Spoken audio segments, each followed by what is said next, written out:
हरे कृष्णा। मैं आज आपको बासोड़ा या शीतला सप्तमी की महात्म्य और कथा सुनाने जा रही हूँ। आप ध्यानपूर्वक सुनिएगा। वैशाख कृष्ण सप्तमी या अष्टमी को शीतला देवी की पूजा की जाती है। शीतला माता की पूजा करने से चेचक नहीं होता, ऐसा प्राचीन धारणा है कि जो स्त्रियां शुद्ध मन से पूजन व इस व्रत को करती है, इस परिवार को शीतला देवी प्राकृतिक विपदाओं से दूर रखती है। इस पर्व को बासोड़ा भी कहते हैं। बासोड़ा यानी ठंडा बासी भोजन करना। इस दिन घरों में गर्म भोजन नहीं बनता, एक दिन पहले ही भोजन बनाकर रख दिया जाता है और फिर शीतला माता के पूजन करने के बाद घर के सब लोग ठंडा भोजन खाते हैं और फिर कहानी सुनते हैं। शीतला सप्तमी की कहानी इस प्रकार है। एक गांव में सास बहू रहती थी। शीतला सप्तमी का दिन आया, तब सासू ने बहू को भोजन बनाने के लिए कहा। बहू देर रात्रि तक भोजन बनाती रही। इतने में उसका बच्चा रोने लगा। तब वह भोजन व कार्य छोड़कर बच्चे को दूध पिलाने के लिए लेट गई। दिन भर की थकान से उसको नींद आ गई और चूल्हा जलता ही रहा। आधी रात के समय शीतला माता भ्रमण करती बहू के घर आ गई और चूल्हे में लौटने लगी, जिससे शीतला माता का पूरा शरीर जल गया। तो शीतला माता ने श्राप दिया कि जैसे मेरा शरीर जला है वैसे ही तेरा पेट जले। बहू उठी तो देखा कि चूल्हा जल रहा है और उसके बच्चे का पूरा शरीर जला हुआ निर्जीव था। यह देख छोटी बहू जोर जोर से रोने लगी। वह समझ गई कि शीतला माता के कोप से ही यह हुआ है। इतने में सासू भी आ गई। उसको भी यह देखकर काफ़ी दुख हुआ। उसने बहू को धीरज बंधाते हुए कहा कि बेटी, शीतला माता के पास जा, वह सब वापस अच्छा कर देगी। सासू जी का आशीर्वाद लेकर मृत बच्चे को एक टोकरे में रखकर बहू निकल पड़ी।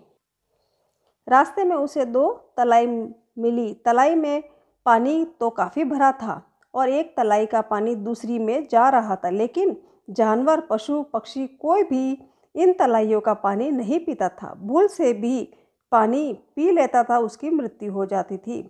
बहू को दोनों तलाइयों ने पूछा कि बहन, तुम कहाँ जा रही हो? तब बहू बोली कि शीतला माता ने मुझे श्राप दिया है, मैं श्राप का निवारण कराने जा रही हूँ।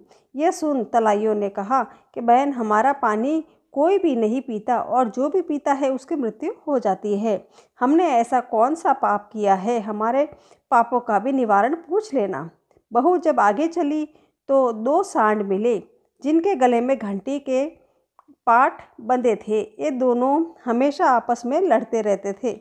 बहू को देखकर दोनों सांड बोले कि बहन, तू कहाँ जा रही हो? बहू बोली कि मैं शीतला माता के पास मेरे श्राप का निवारण कराने जा रही हूँ। तो दोनों सांड बोले कि हम हमेशा लड़ते ही रहते हैं, हमने ऐसा कौन सा पाप किया है? अब अतः कृपा करके पाप का निवारण भी पूछाना। बहू हाँ कहकर आगे बढ़ी। वहाँ से आगे चलने पर छोटी बहू ने देखा कि बोर के झाड़ के नीचे एक वृद्धा अपने बिखरे हुए बालों को दोनों हाथों से खुजलाते हुए बैठी है। उसने बहू को देखकर अपने पास बुलाया और पूछा कि अरे बाई, इस टोकरे में क्या लेकर जा रही है? तब बहू ने अपना दुखड़ा कह सुनाया, लेकिन वृद्धा ने उसकी बात पर कोई ध्यान नहीं दिया और अपने स्वार्थ की बात करते हुए बोली कि अरे बाई, मेरा माथा जरा देख ले, ये जुएं तो मेरा खून पी गई है। बहू को शीतला माता के पास जाने की जल्दी थी, फिर भी उसको बुढ़िया पर दया आई और उसने मृत बच्चे को बुढ़िया की गोद में देकर उसकी जुएं निकालने लगी। बुढ़िया के माथे से सारी जुएं निकल जाने पर खुजली मिट गई। बुढ़िया ने छोटी बहू को आशीर्वाद देते हुए कहा कि जैसा मेरे माथे की ठंडक हुई वैसे ही तेरा पेट भी ठंडा हो। उसी समय एक चमत्कार हुआ। बुढ़िया की गोद में पड़ा बच्चा सजीवन हो गया। बहू को आश्चर्य हुआ और वह समझ गई कि बुढ़िया साक्षात शीतला माता ही है। बहू उसके पैरों पर गिरकर क्षमा याचना करने लगी। फिर बहू ने दोनों तलाइयों और दोनों सांडों के पापों का निवारण भी पूछा। शीतला माता बोली कि बेटी, तू जाते वक्त तलाइयों का पानी पी लेना और उनके पापों का नाश हो जाएगा, और सांडों के गले से पाट खोल देना, जिससे उनके पापों का नाश हो जाएगा।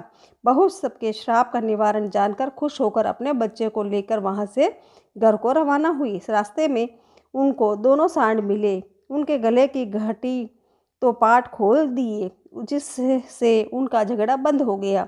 वहां से आगे चलने पर दोनों तलाइयाँ मिली। बहू ने उन दोनों में से पानी पी लिया, जिससे दोनों तलाइयों का पानी अमृत के समान हो गया और सभी लोग उसका पानी पीने लगे।